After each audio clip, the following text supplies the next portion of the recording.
Kapital Bankda 2025-ci ilin yekunları və 2026-cı ilin fəaliyyət planlarına dair mətbuat konfransı keçirilib. Mətbuat konfransında bankın idarə heyətinin sədri Fərid Hüseynov, bankın idarə heyəti sədrinin birinci müavini Cavid Mirzəyev, bankın rəsmi nümayəndəsi Ağarza Baxşıyev iştirak ediblər. Bankın idarə heyətinin sədri Fərid Hüseynov bildirib ki, ötən il bankın tarixində ilk sindikatlaşdırılmış kredit sazişi imzalanıb. Körfəz regionunun aparıcı bankı olan Maşrq Bankla əməkdaşlıq çərçivəsində banka 50 milyon ABŞ dolları həcmində sindikatlaşdırılmış kredit vəsaiti cəlb olunub. Ümumiyyətlə, deyərdim ki, 2025-ci il bizim üçün xüsusən rəqəmsallaşma və müştəri xidmətlərinə yönəlik bir il olmuşdur. Düşünürəm ki, biznes haqqında biraz danışanda gəlib mənim də məsələyə toxunacaq. Mən daha çox sizlə biraz bizim beynəlxalq arenada aparılan strategiyamızdan, yəni işlərimizdən danışmaq istəyərdim 2025-ci ildə. Çünki bu il, 2025-ci il biz o istiqamətdə çox daha aktiv olmuşuq, düşünürəm ki, əvvəlki illərdən. Buradan biz həm biznes baxımından danışa bilərik.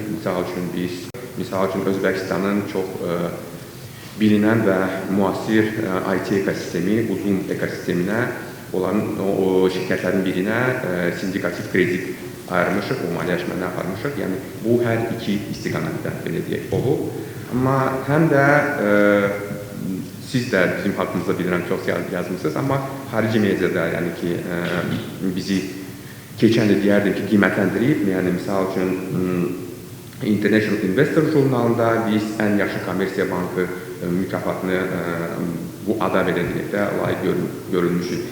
Çox vacib olan məsələ ki, bir neçə vacib bizim üçün və dünya tanınmış bir, belə deyək də, əməkdaşlıq çərçivəsində proqramlarında iştirak etmişik. Misal üçün, Stevie Awards, yəqin ki, hamınız tanıyırsınız, çox məşhur olan bir belə deyək də, dəyərləndirmə sistemidir. Bankın idarə heyəti sədrinin birinci müavini Cavid Mirzəyev isə bildirib ki, beynəlxalq reytinqlərimizi dəstəkləyən ən həlledici faktorlardan biri də yüksək likvidliklik səviyyəmizdir. Faiz qazandıran aktivlərimizin böyük hissəsi qısa və orta müddətli kreditlərə, dövlət qiymətli kağızlarına və etibarlı istiqrazlara yatırıldığı üçün bankımız hər zaman yüksək likvidlikliyə malik olub. Bankın rəsmi nümayəndəsi Ağarza Baxşıyev isə məlumat verib ki, bir bank mobil tətbiqinə Sima gəlir. Bu, bir qrup şəxslər üçün aktiv şəkildə alacaq. Zamanla isə bu tətbiq geniş istifadəçi kütləsinə nail olacaq. Ətraflı məlumatlardan sonra rəsmilər jurnalistlərin müxtəlif suallarını cavablandırıblar. Zakir Rəhimli, Rəsul İsayev, Səs TV